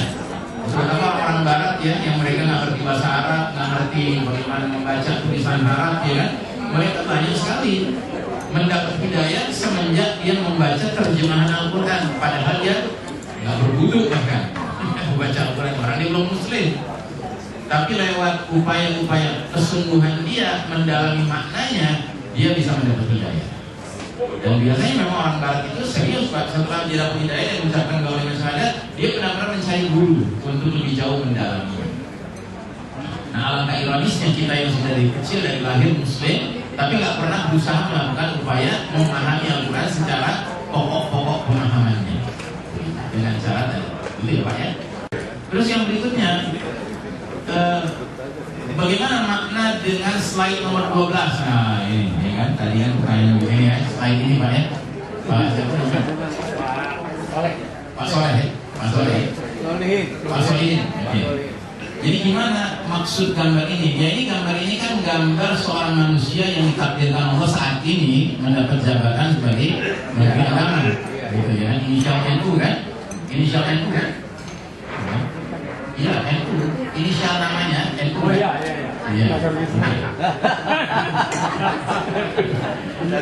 Nah jadi gini, gambar ini dijadikan ilustrasi untuk menggambarkan bahwa ada manusia-manusia yang dikenal orang sebagai ngerti Al-Quran, ngerti Islam, ya kan? Tetapi tingkah lakunya kok bertentangan dengan Al-Quran. Kenapa bertentangan? Karena sesungguhnya nggak ada itu anjuran kita untuk menghormati pemuka agama lain. Nggak ada anjuran itu, Pak. Kalaupun kita menghormati dalam batas-batas yang wajar saja. Ya. Jadi kita berhubungan baik, kita berinteraksi baik, oke. Tapi kalau sampai kemudian kita cium jidatnya, jadi kalau dalam tradisi Arab mencium jidat itu menunjukkan pengaguman, kekaguman gitu. Nah ini tidak dibenarkan. Padahal kita tahu yang dia cium kepalanya adalah orang yang menganjurkan percaya kepada adanya selain satu ilah, ya, dengan ajaran Trinitas, ya kan? Itu di satu sisi. Belum lagi khusus si pemuka agama yang satu ini yang setahu saya kan belum meninggal ya, belum meninggal kan dia yang dia cium jidatnya ini. Dia ini termasuk orang yang membenarkan LGBT. Oh iya, dia membenarkan LGBT. Jadi sejak Vatikan dipimpin oleh dia sudah memberikan lampu hijau untuk laki-laki boleh berhubungan dengan sesama laki-laki. Namun sebenarnya kan aneh sekali. Kok ada orang yang dikenal masyarakat luas sebagai ngerti Al-Quran, tapi menghormati pemuka agama yang error. Ya gitu Pak. Ya, kira-kira contohnya gitu. Wallahu a'lam bishawab. Ustaz, tadi Ustaz mengisyaratkan fase kelima nanti hanya berlangsung 50 tahun. Apakah itu berarti setelah 50 tahun kemudian turun Isa atau hadirnya Al-Mahdi atau bahkan kiamat? Saya tadi menggarisbawahi, saya bilang di antara ulama ada yang berpendapat fase kelima itu tidak berlangsung lama, kira-kira 50 tahun. Tapi saya tidak memutlakkan maknanya begitu. Gitu, ya. Ini pendapat saya. Sebagaimana ada juga orang bertanya, Ustaz, apa benar umur umat Islam itu 1500 tahun? Saya dengar ada hadisnya. Nggak ada hadisnya. Tapi itu pendapat ulama. Ada 3 ulama yang mengatakan dari hasil ijtihadnya mempelajari hadis-hadis tertentu berkesimpulan umur umat Islam itu tidak lebih dari 1500 tahun. Dan mereka ulama-ulama bukan kaleng-kaleng, Pak. Jalaluddin As-Suyuti, kemudian Ibnu Rajab Al-Hambali, kemudian Allahumma sholli ala Muhammad Al-Asqalani, ya. Mereka ulama-ulama bukan kaleng-kaleng. Mereka sendiri-sendiri melakukan kajian terhadap hadis-hadis tertentu yang hadis tak menyebutkan 1500 tahun, tapi dia ambil kesimpulannya usia umat Islam tidak lebih 1500 tahun. Jadi bagaimana mensikapi pendapat 3 ulama ini? Mensikapinya dengan mengatakan bahwa pendapatnya bisa benar, bisa salah. Gitu aja. Ya itu wawasan, pengetahuan. Paham ya? Gitu. Lain halnya kalau itu ucapan Nabi, kalau ucapan Nabi wajib kita terima. Makanya seorang Imam Syafi'i pernah mengunjungi menziarahi makam Nabi di Masjid Nabawi, lalu dia mengatakan, pendapat siapapun selain penghuni makam ini boleh kita terima, boleh kita tolak. Tapi kalau sudah penghuni makam ini yang berbicara, seorang mukmin wajib mengatakan sami'na wa ata'na, kami dengar dan kami patuhi. Jadi begitu Pak. Ya, jadi 50 tahun itu bukan sebuah angka mutlak pasti benar. Baik. Kayaknya agak panjang dengan Pak Sekretariat. Pak Madani. Pak Madani. Pak Ramadhani. Jadi begini Pak. Dari mana kita bisa mengatakan Hasan bin Ali bin Abi Thalib termasuk Khalifah Rashidah? Dari hadis Nabi. Nabi sebelum wafat pernah mengatakan, setelah aku berlalu akan muncul al-khulafa'u thalathuna aman wa ba'da dzalika al-muluk. Setelah aku akan muncul para khalifah yang terbimbing selama 30 tahun. Sesudah itu muncul raja-raja. Nah, kalau kita pelajari kepemimpinan Abu Bakar, Umar, Utsman dan Ali, ya, itu jumlah masa kepemimpinan mereka itu 29,5 tahun. 29 tahun 6 bulan. Berarti belum lengkap dong. Karena Nabi bilang setelah Nabi wafat akan muncul khulafaur rasyidin 30 tahun. Nah ternyata kalau kita belajar sejarah, setelah Ali bin Abi Thalib terbunuh, ya, Hasan menjadi khalifah hanya 6 bulan. Berarti menggenapkan yang 30 tahun itu, Pak. Ya. Jadi inilah dalil yang menggambarkan bahwa Hasan masuk ke dalam generasi khulafaur rasyidin. Gitu, ya. Nah terus dikaitkan dengan hadis yang lain lagi, Nabi berkata, Islam ini akan tetap azizan dalam keadaan mulia selagi dipimpin oleh 12 khalifah, semuanya Quraisy. Nah di masa lalu fase kedua, kalau kita lihat gambar ini, sudah 5 khalifah yang muncul, Abu Bakar, Umar, Utsman, Ali, dan Hasan. Berarti nanti di fase kelima akan muncul khalifah berapa? Ya tujuh sisanya. Dan ketujuh khalifah itu nanti pelan tapi pasti akan membukakan jalan untuk khalifah yang terakhir, yang ketujuh yaitu Al-Mahdi, menjadi pemimpin yang Masya Allah menegakkan keadilan, menggantikan dunia yang tadinya dipenuhi dengan kezaliman. Ya. Nah terus pertanyaan berikutnya, apa namanya, Masjid Al-Umawi, ya. Sementara sekarang saja peperangan itu apa namanya, sekali bom aja bisa sekian ribu orang tewas kan gitu ya Pak ya. Nah, apa? Hah? Jutaan bahkan. Oke. Jadi begini Pak, di kalangan para ulama yang peduli akhir zaman, kita itu mengkaji ada namanya peristiwa-peristiwa tertentu yang sudah kategorinya alamatul kubra, tanda-tanda besar, yang akan menyebabkan dunia ini mengalami apa yang disebut dengan fenomena shutdown of modern technology. Dan diantaranya adalah peristiwa ad-dukhan. Ad-dukhan itu artinya kabut asap. Nabi mengatakan ad-dukhan nanti akan menyelimuti seluruh wilayah timur dan barat selama arba'ina yawman wa arba'ina layla, 40 hari 40 malam.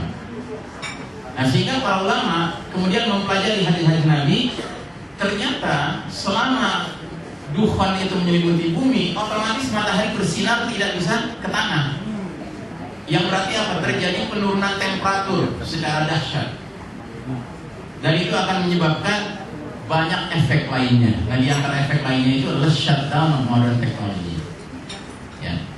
Dan teknologi modern ketika sudah shutdown, artinya dunia ini kembali lagi kepada masa lalu, di mana kita menggunakan apa namanya, hewan sebagai alat kendaraan kita, dimana kita kalau berperang kembali lagi menggunakan pedang, tombak dan panah begitu.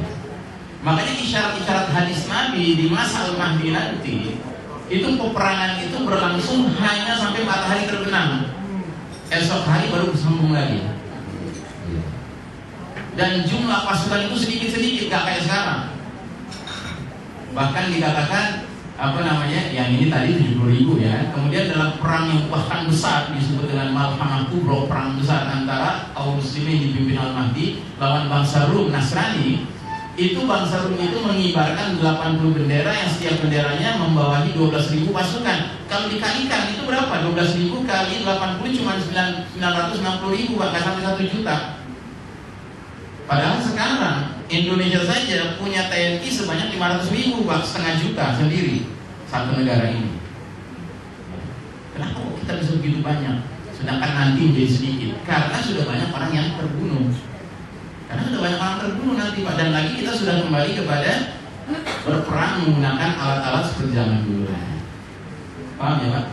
Nah jadi itulah yang menyebabkan kenapa bahasan-bahasan tentang akhir zaman itu muncul kembali situasi-situasi seperti zaman dulu lagi. Adapun soal turunnya Isa alaihissalam diantarkan oleh 2 malaikat, itu sabda Nabi yang kita wajib mengimaninya. Bagaimanapun terasa kayak nggak logis ya kan. Tapi kalau Nabi mengatakan demikian, ya samanya nama mana? Ya.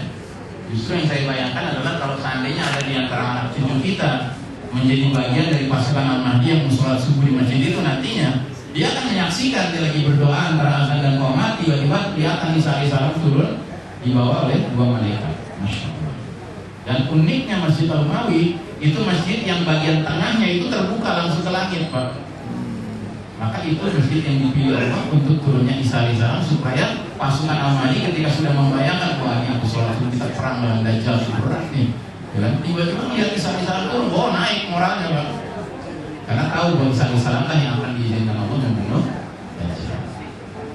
cerita-cerita itu Pak itu metafora semua Pak.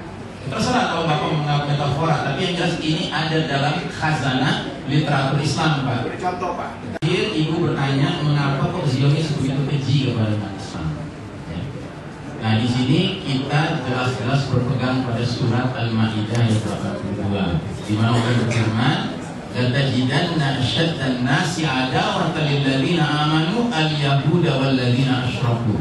Sungguh engkau Nabi Muhammad SAW akan temukan manusia yang paling dahsyat permusuhannya kepada kaum beriman adalah kaum Yahudi dan kaum musyrikin.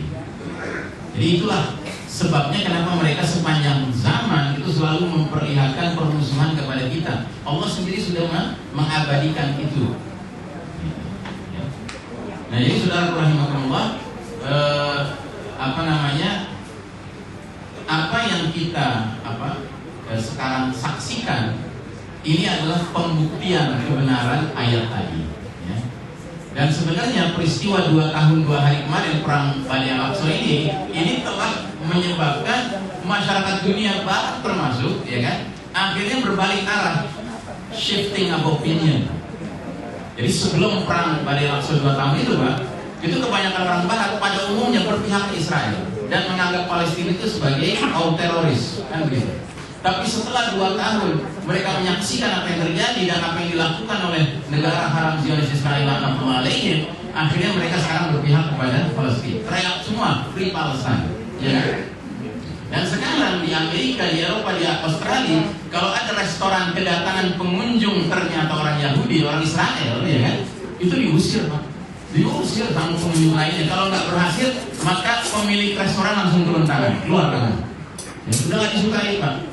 Dan ini sejalan dengan ayat yang kita baca setiap kali kita sholat, yaitu surat Al-Fatihah, di mana kita minta kepada Allah, tunjuki kami jalan yang lurus, ya Allah, jalannya orang-orang yang mendapat nikmat karena menempuhnya. Siapa yang mendapat nikmat karena menempuh jalan yang lurus? Para nabi, para syuhada, para siddiqin, dan para sholihin. Dan kita mengatakan lagi, ghairil maghdubi alaihim, jangan masukkan kami ke dalam golongan yang kau murkai. Sahabat bertanya, siapa itu al-maghdubi alaihim yang dimurkai Allah dalam surat Al-Fatihah? Kata Nabi, humul Yahud, mereka bangsa Yahudi.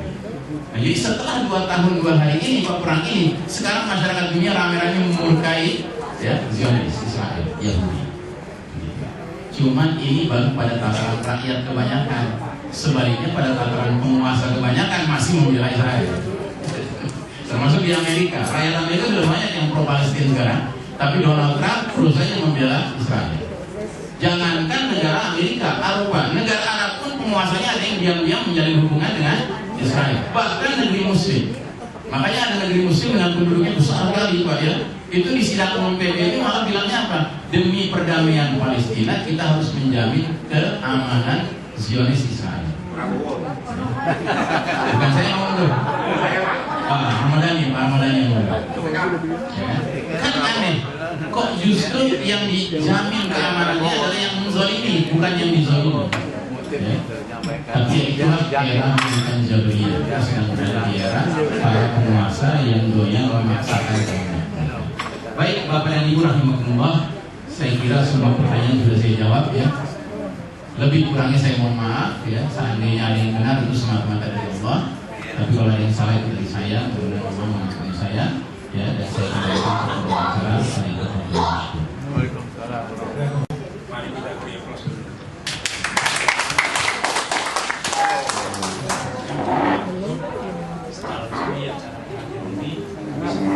Saya minta Ustadz juga nih, Ustadz Dhani, Ustadz Dhani untuk membacakan doa sama bagi para senior, para anggota kami akan pilih.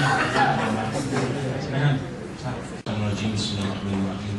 Ya Allah ya kami, berikanlah keberkahan kepada kami pada hari ini, berikanlah wawasan yang bagus untuk kami sehingga kami bisa memahami agama kami dan berjuang untuk kepentingan agama ini. Rabbana atina fid dunya hasanah wa fil akhirati hasanah wa qina azabannar. Wa adkhilna al-jannata ma'al abrar ya aziz ya ghafar ya rabbal alamin. Allahumma shalli ala sayyidina Muhammad wa ala alihi wa sahbihi ajma'in. Alhamdulillahirabbil alamin. Kegiatan itu peduli banjir Sumatera.